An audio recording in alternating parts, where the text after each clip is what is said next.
بسم اللہ الرحمن الرحیم۔ مواہب ربانیہ۔ حفاظت نظر کا حکم غیرت جمال خداوندی کا تقاضا ہے۔ ارشاد فرمائے کہ ہمارے ایک دوست شیروانی صاحب مرحوم تھے، انہوں نے بتایا کہ میں نے اپنی بیوی سے کہا کہ تم سے اولاد نہیں ہوتی، مجھے اجازت دے دو کہ میں ایک شادی اور کر لوں۔ تو بیوی نے کہا کہ ایک شرط ہے کہ دوسری بیوی مجھ سے زیادہ حسین نہ ہو۔ یہ کیا ہے؟ غیرت حسن ہے۔ ایک دنیاوی فانی حسن کو یہ پسند نہیں کہ میرا عاشق میرے علاوہ کسی اور سے زیادہ دل لگائے۔ تو نظر کی حفاظت کے حکم میں غیرت جمال خداوندی متقاضی ہے کہ میرے ساتھ مشغول رہو، کہاں ادھر ادھر دیکھتے ہو، میرے ہوتے ہوئے غیروں پر نظر کرتے ہو، جن اعمال کو ہم نے حرام کیا ان کو کر کے تم ہمارے بننا چاہتے ہو، ہماری نافرمانی و ناقدری کر کے تم ہمارے نہیں ہو سکتے۔ نور تقوی پیدا کرنے والے دو تار۔ ارشاد فرمائے کہ آج کل ایک اشکال یہ ہوتا ہے کہ حسن پر عشق کی نظر بازیاں جب اتنی مضر ہیں کہ بندہ اللہ تک نہیں پہنچ سکتا تو کیوں اللہ نے حسن پیدا کیا اور کیوں ہمارے اندر عشق کے تقاضے رکھے؟ اس کا جواب یہ ہے کہ آج کل روشنی دو تاروں سے ہوتی ہے، منفی اور مثبت، مائنس اور پلس۔ تو حسن میں کشش رکھی گئی اور عشق میں بھی کشش رکھی گئی تاکہ جب حسن کی کشش عاشقوں کو اپنی طرف مائل کرے اور یہ بھی چاہیں کہ حسن پر نظر ڈالیں لیکن اللہ کے خوف سے نہ دیکھے تو حسن کی طرف سے کش ہوا اور تقوی نے اس کو مکش کر دیا، تو اس کش و کش سے منفی و مثبت کے دو تار لگ گئے جس سے نور معرفت و محبت اور کمال تقوی کی ایک بجلی پیدا ہوتی ہے اور ایمان اولیاء صدیقین عطا ہوتا ہے۔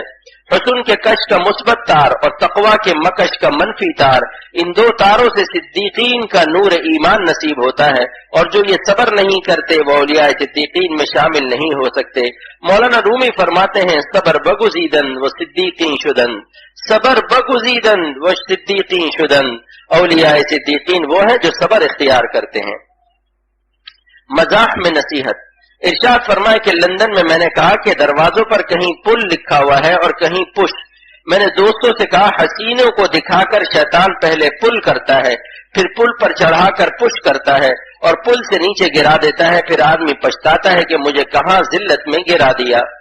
ارشاد فرمائے کہ عشق مجازی بہت برا مرض ہے۔ بعض لوگوں نے کہا کہ ویلیم 5 کھاتا ہوں لیکن نیند نہیں آتی۔ میں ان سے کہتا ہوں کہ کیوں دیکھتے ہو کسی کی وائف کہ کھانا پڑے ویلیم 5 اور خراب ہو جائے تمہاری لائف اور جگر میں چبھے اس کا نائف۔ نہ دیکھو کسی کا میک اپ ورنہ نفس میں اٹھے گا پک اپ۔ میں انگریزی ایک لفظ نہیں جانتا، لوگوں سے سن سن کر نصیحت کے لیے استعمال کر لیتا ہوں اور کہتا ہوں کہ جنہوں نے حسینوں کے حسن کو ہینڈل کرنے کی کوشش کی ان کے سر پر سینڈل پڑے ہیں۔ حلاوت ایمانی کے دو ذرائع۔ ارشاد فرمائے کہ جس کو حلاوت ایمانی عطا ہوتی ہے اس کا خاتمہ ایمان پر ہونا ضروری ہوتا ہے۔ محدث عظیم ملا علی قاری رحمۃ اللہ علیہ لکھتے ہیں وقد ورد ان حلاوت الایمان اذا دخلت قلبا لا تخرج منه ابدا ففيه اشارۃ الى بشارۃ حسن الخاتمہ۔ وارد ہے کہ جس دل کو حلاوت ایمانی عطا ہوتی ہے پھر کبھی واپس نہیں لی جاتی اور اس میں حسن خاتمہ کی بشارت ہے، کیونکہ جب دل میں ایمان ہوگا تو اس کا خاتمہ ایمان ہی پر ہوگا۔ حلاوت ایمانی کے دو ذرائع بہت مستحکم ہیں، ایک تو نظر بچانے سے، دوسرے اللہ والوں کی محبت سے۔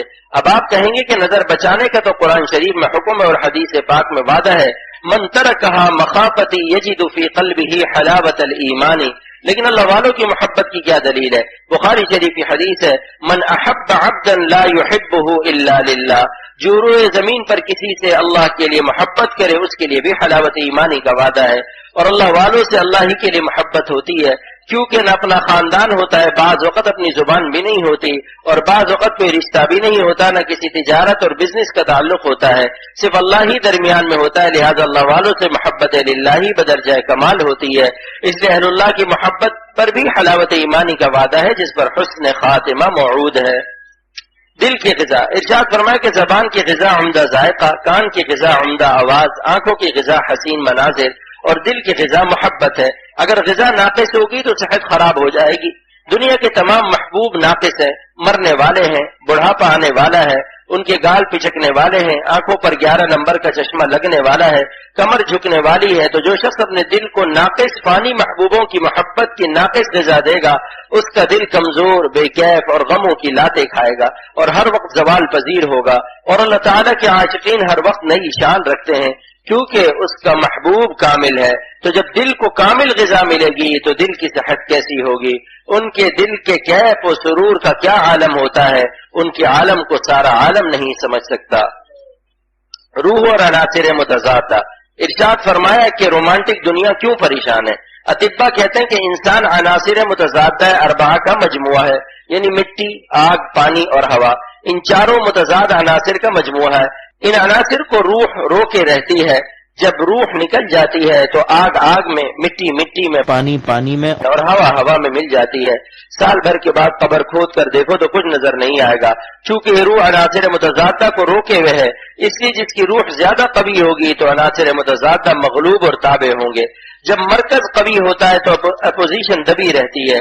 لہذا جس کی روح نور تقویٰ سے، اعمال صالحہ سے، دوام ذکر اور اجتناب عن المعاصی سے قوی ہوتی ہے تو سارے جسم میں سکون رہتا ہے. کیونکہ مرکز قوی ہے تو صوبے اس کے تابع ہیں.